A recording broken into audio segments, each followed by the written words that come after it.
un podcast de Cooperativa. Hablemos del proyecto de reconstrucción y desarrollo, la ley miscelánea, ¿no? ¿Qué pasa en la pyme? ¿Cómo lo están mirando? Ahí no se paga la tasa de primera categoría de 27%, sino que de 12,5%, pero eso seguramente o está previsto que cambie. Esperan que no. Juan Pablo Suet, presidente de la Multigremial Nacional, ¿qué tal? Buen día. Hola Rodrigo, Verónica, Paula, gusto en saludarlos, muy buenos días. Muy buenos días, Juan Pablo. Usted decía hace un par de días que las pymes habían recibido un baldazo de agua fría con este proyecto. ¿Por qué concretamente?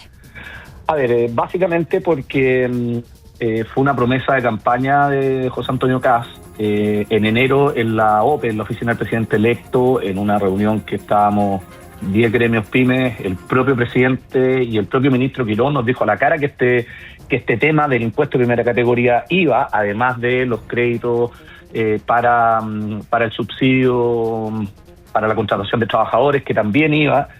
Y resulta que en la reunión del miércoles pasado, una reunión que duró 2 horas, ni siquiera el ministro parte de la reunión diciendo que esto, que es para nosotros lo más importante, la guinda del pastel, en términos de mantener el impuesto de primera categoría en 12,5%, ni siquiera parte de la reunión con eso, y no es solo hasta el final, en los últimos 15 minutos, las 2 horas que la reunión, de que el director de estudio de la Multimedia Nacional le pregunta si esto va o no va, y el ministro dice que no, lo que fue literalmente un balde de agua fría en términos de que no se nos pasó por la cabeza que el gobierno ni siquiera se iba a plantear de sacar una cosa así. Porque esto en la práctica, además, tiene un sinsentido político enorme. Le estás bajando el impuesto a las grandes empresas, le estás subiendo el impuesto a las pymes, lo que claramente no tiene ninguna capacidad de ser discutido en el Congreso como algo que sea de justicia tributaria. El problema, Juan Pablo Suet, es que hoy ese 12,5% de tasa de impuesto para las pymes está, pero es de carácter transitorio.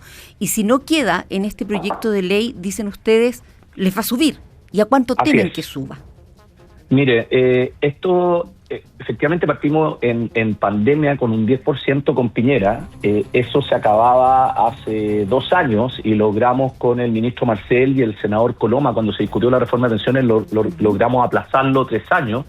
Pero esto se acaba el 2028, tiene una escala transitoria de 1 año en 2029 a 15% y después sube a 25%, o sea, sube más de lo que le van a bajar a las grandes empresas. Lo que pasa es que el Ministerio de Hacienda nos llamó y nos dijo que lo iba a dejar igual a las grandes empresas.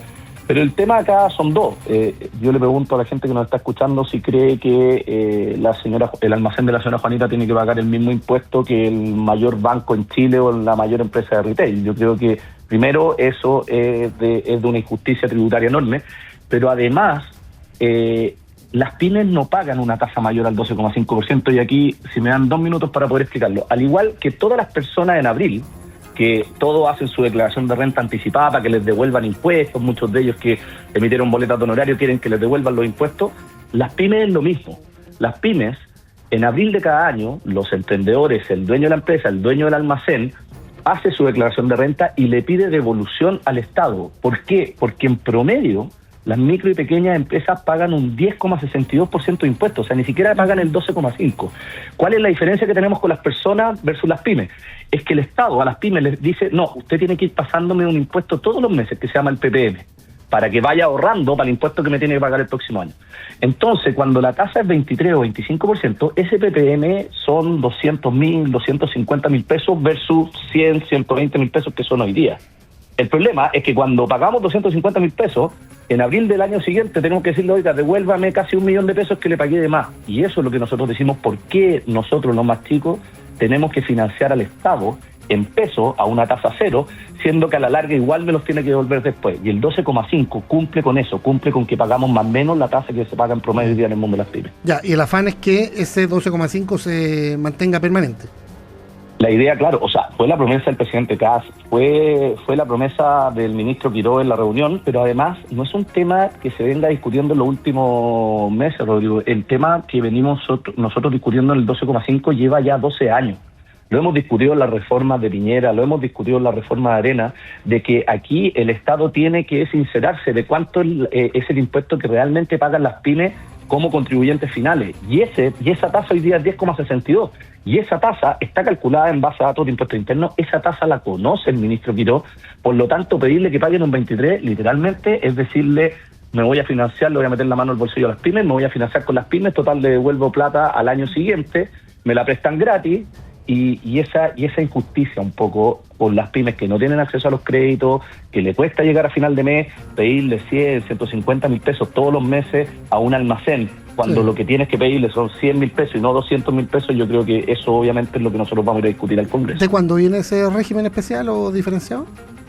El régimen diferenciado partió en pandemia con Piñera, donde efectivamente fue una de las medidas que se lanzó como para ayudar a las pymes a sortear lo que iba a ser la pandemia, las menores ventas, etcétera.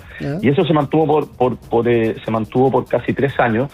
Luego Boric lo subió solamente a 12,5% con esta misma transitoriedad, 2 años 12,5, 1,15 y 1,25. Y en la discusión de la reforma de pensiones, donde nuevamente también yo creo que ahí estábamos todas las pymes de acuerdo de hacer el esfuerzo de pagarle un poco más a nuestros trabajadores para que tuvieran mejores pensiones, pero el mayor beneficio se lo llevaron las grandes empresas. Ahí fue una negociación donde me tuve que llamar al ministro Marcel, al senador Coloma, y les dije, oye, hagan un esfuerzo a lo mejor de mantener esto por 10 años más.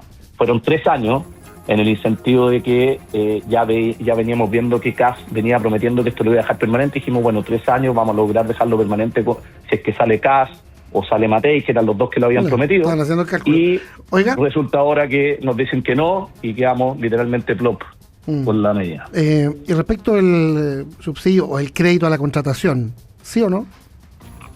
Es una muy buena medida porque efectivamente te permite tomar un porcentaje del impuesto que tú, del sueldo que tú le vas a pagar a los trabajadores que ganen entre 500 y 800 mil pesos, que están focalizados principalmente en micro y pequeñas y medianas empresas, y lo vas a poder descontar del PPM, lo que es una muy buena medida. Pero los mismos cálculos de Hacienda hablan que esto va a favorecer solamente a 200.000 pymes. Y por otro lado tenemos 1 millón de micros, pequeñas y medianas empresas que se favorecen con el 12,5. Por lo tanto, si hubiese que elegir una medida, el 12,5 le pega o afecta positivamente a 1 millón de micros, pequeñas y medianas empresas, y el subsidio a la contratación solamente a 200.000. Por lo tanto, si hay que elegir una, tiene más sentido elegir la que beneficia a todas las microempresas del país. Juan Pablo Suet, muy buenos días, le saluda Paula Molina. Hola, Paula. ¿Qué tal? De lo que describe, ¿no parece muy fluida la conversación, el diálogo entre las pymes y el gobierno? ¿Qué está pasando aquí? ¿Era esto lo que ustedes esperaban del gobierno del presidente Kast, del ministro de Hacienda? ¿Tiene el ministro de Hacienda una línea que no les está favoreciendo en este momento? ¿Hay espacio para que les escuchen? ¿Qué pasa, en su opinión? Yo creo que las pymes siempre hemos sido el arroz graneado en el plato de todos los gobiernos. Es un hecho de que cuando asumen los nuevos ministros se encandilan con la SOFOFA, con la CPC, con las grandes empresas, y a los gremios chicos los pescan tarde mal y nunca. El problema de esto es que si bien, y ¿qué hay detrás de la mente de un ministro de Hacienda? Porque no quiero echarle la culpa a Quirós, pero sí todos los ministros de Hacienda piensan igual. Dicen, el 88% de la economía la manejan las grandes empresas. O sea, Chile tiene una concentración económica que en cualquier país europeo sería un escándalo, pero bueno, aquí es una concentración grande. Entonces, efectivamente, el ministro de Hacienda dice, si yo hago medidas para las grandes empresas, probablemente voy a lograr que crezca más la economía. Por lo tanto, ¿por dónde me voy? Por las grandes empresas, que son el 88%. Pero ¿dónde no hacen la pega los ministros de Hacienda? Es en el impacto que generan las pymes en el empleo, el tejido social. Y hoy día, de los 9.700.000 trabajadores que tenemos con contrato de trabajo, las pymes emplean al 45%. O sea, si el ministro Quirós se metiera en su cabeza de que efectivamente él quiere hacer crecer el país al 4%, pero no puede descuidar el empleo, tiene que considerar que las pymes generan los trabajadores con contrato el 45%, que a eso tú le tienes que sumar otro 25%, que son los trabajadores por cuenta propia, que es el propio emprendedor que muchas veces no se contrata en su pyme porque es muy caro, porque no tiene plata para pagar sus leyes sociales, pero es su empresa y él está dispuesto a no hacerlo. Entonces estamos hablando hoy día de el trabajo formal, 9.700.000 más 3 millones de informales, que son principalmente microempresarios que no se contratan. Estamos hablando que de los 13 millones de personas que trabajan en este país, 8 millones lo sustentan las pymes. Y ahí es donde se cae ese discurso. Yo entiendo que el ministro Quirós quiere volver a crecer al 4%, todas sus medidas son para que vuelvan las inversiones de miles de millones de dólares, se reactive la minería, se reactiven todos los permisos que están trancados, pero la verdad es que se le va quedando estos vagones del tren que son las pymes que van atrás, que efectivamente tienen un impacto enorme al momento de generar empleo. Ahora, y usted plantea esto, no solo le pasa a Quirós, pero todos los ministros de Hacienda se tienden a encandilar, dijo usted, con la SOFOFA. En el caso de las campañas se hacen siempre hablándole a las pymes. Pocas veces se dice vamos a favorecer al gran empresariado.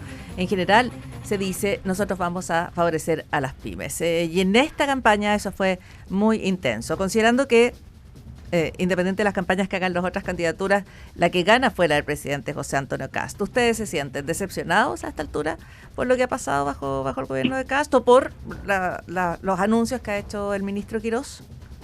Mire, pensamos que iba a ser distinto, porque nosotros venimos hace años diciendo un dicho que las pymes están en boca de todos y en manos de nadie.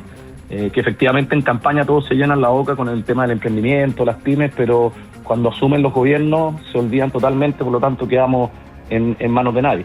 Efectivamente se usó mucho en esta campaña el tema pyme, el tema del trabajo que hacían 1 millón de microempresas, más la informalidad, que tenemos otro 1 millón de pymes que actúan en la informalidad, que es difícil relacionarse con impuestos internos, pero claro, del dicho al hecho no pasa mucho. Y hoy en día sí creo que tengo que rescatar al ministro del Trabajo, el señor Rau, al subsecretario de Economía, Karl Franz, se me olvidó el apellido, que sí han estado abogando y llamándonos a reuniones y todo lo que ha sido, por ejemplo, la aplicación de las 42 horas, que es un tema también que tenemos ahí, el proyecto Salacuna, que también le pega fuerte a las pymes. Si hemos tenido de parte de ellos invitaciones a muchas reuniones. Si el problema es con el ministro Quirós, que yo creo que está con una cantidad de pega que lo está superando y que se le van este tipo de cosas que no tienen ni un sentido. Sí, al final de cuentas también te quiero hacer el alcance político. Cuando tú mandas un proyecto al Congreso que le baja el impuesto a las grandes empresas y le sube el impuesto a las pymes, me imagino que dentro del gabinete habrá gente política donde le va a decir, oye, pero eso es impresentable, te lo van a pelear, te lo van a cuestionar.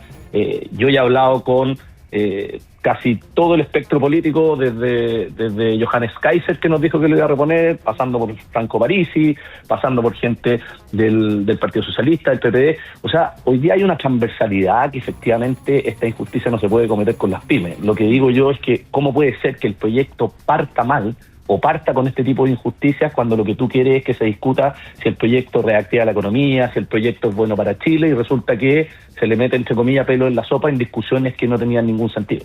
Es el presidente de la Multigremial Nacional, que reúne pequeñas y medianas empresas del país, Juan Pablo Suet, en el Diario de Cooperativa. Gracias por conversar con nosotros. Que tenga un buen día, Juan Pablo. Buenos días, que estén muy bien. Chao. Buenas. Resumen de noticias en el Diario de Cooperativa. Por agresiones a la ministra de Ciencia en Valdivia, detienen a 13 estudiantes de la Universidad Austral, 2 hombres y una mujer ex dirigente estudiantil. A las 11 pasan a control de detención. Ley miscelánea, La Moneda lista ingreso de su proyecto emblema defendiendo la rebaja del impuesto de primera categoría. Sobre el impacto en las pymes conversamos con el presidente de la Multigremial, Juan Pablo Suet. Yo creo que las pymes siempre hemos sido el arroz graneado en el plato de todos los gobiernos. Es un hecho de que cuando asumen los nuevos ministros se encandilan con la SOFOFA, con la CPC, con las grandes empresas, y a los gremios chicos los pescan tarde, mal y nunca. De los 13 millones de personas que trabajan en este país, 8 millones lo sustentan las pymes, y ahí es donde se cae ese discurso. Yo entiendo que el ministro Quirós quiere volver a crecer al 4%, todas sus medidas son para que vuelvan las inversiones de miles de millones de dólares, se reactive la minería, pero la verdad es que se le va quedando estos vagones del tren que son las pymes que van atrás, que efectivamente tienen un impacto enorme al momento de generar empleo. El proyecto ingresaría mañana o el miércoles por la Comisión de Hacienda de la Cámara. Esta tarde el ministro García Ruminot se reúne con la bancada del Partido de la Gente.